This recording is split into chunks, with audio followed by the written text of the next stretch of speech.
How can prime minister give a statement? क्या prime minister क्या बोलेंगे कि ट्रंप ने करवाया है? बोल नहीं सकते हैं, बट सच्चाई है ट्रंप ने सीज फायर करवाया है, पूरी दुनिया जानती है, रियलिटी है, रियलिटी से छुपा तो नहीं जा सकता है।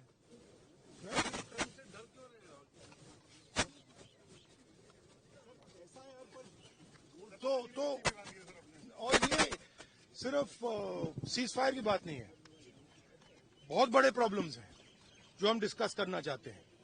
डिफेंस के प्रॉब्लम्स हैं, डिफेंस इंडस्ट्री के प्रॉब्लम्स हैं, ऑपरेशन सिंदूर के प्रॉब्लम्स हैं। हालात अच्छी नहीं है, पूरा देश जानता है। जो अपने आप को देशभक्त कहते हैं वो भग गए, राइट? प्राइम मिनिस्टर एक स्टेटमेंट नहीं दे पा रहे हैं। ट्रंप ने कितनी बार बोला है? 25 बार बोला है।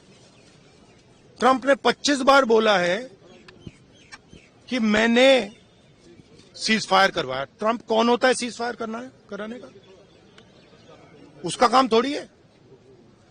मगर प्रधानमंत्री ने एक बार जवाब नहीं दिया। सच्चाई है, छुप नहीं सकते। सर, कोई गवर्नमेंट की तरफ से किए गए? नहीं, देखो डिस्कशन तो होगा, डिस्कशन एक्सेप्ट किया है, पता नहीं कब करेंगे। उन्होंने कहा है कि प्राइम मिनिस्टर के वापस आने से करेंगे, तो वो तो डिस्कशन होगा। अब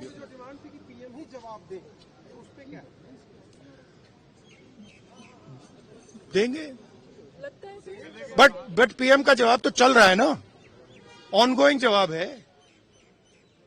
आप कह रहे हो कि ऑपरेशन सिंदूर ऑनगोइंग है और फिर आप कह रहे हो विक्ट्री हो गई, या विक्ट्री हो गई या सिंदूर ऑनगोइंग है। और दूसरी साइड से ट्रंप कह रहा है कि भैया सिंदूर को मैंने बंद किया, सिंदूर को मैंने बंद किया।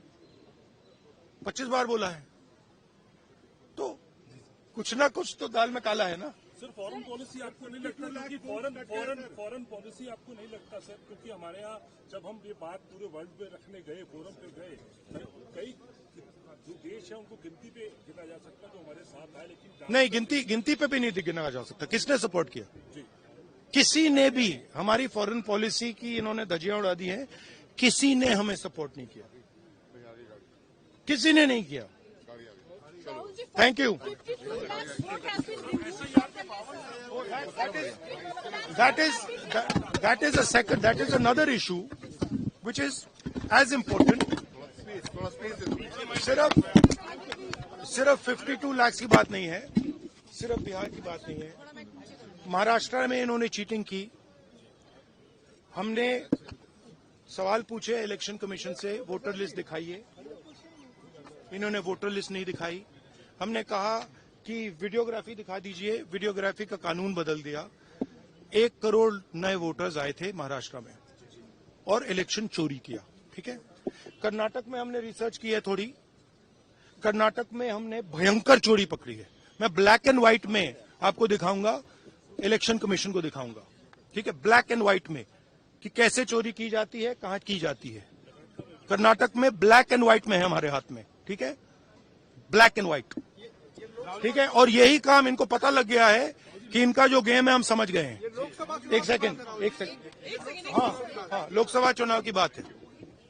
हमने एक कंस्टिट्यूएंसी चुनी, वहां पे हमने डीप डाइव किया, क्योंकि प्रॉब्लम क्या है, ये वोटर लिस्ट देते हैं पेपर में, और पेपर की जब वोटर लिस्ट आती है उसको एनालाइज किया नहीं जा सकता। तो एक कंस्टिट्यूएंसी ने हमने पूरी की पूरी वोटर लिस्ट ली, उसको डिजिटल फॉर्मेट किया, 6 महीने लगे हमने, मगर हमने सारा का सारा मतलब इनका सिस्टम निकाल दिया है। ये कैसे करते हैं, कौन वोट करता है, कहां से वोट होता है, कैसे नए वोटर बनते हैं, पूरा का पूरा हमें मालूम है। चोरी का फॉर्मेट बदल दिया इन्होंने। नहीं, अब इनको समझ आ गई बात, ठीक है। और अब इन्होंने क्या किया है कि अब हम बिहार का पूरा सिस्टम नए तरीके से करेंगे, वोटर डिलीट करेंगे और नए तरीके से वोटर लिस्ट लाएंगे। हिंदुस्तान में इलेक्शन चोरी किए जा रहे हैं, ये रियलिटी है हिंदुस्तान की। Thank you.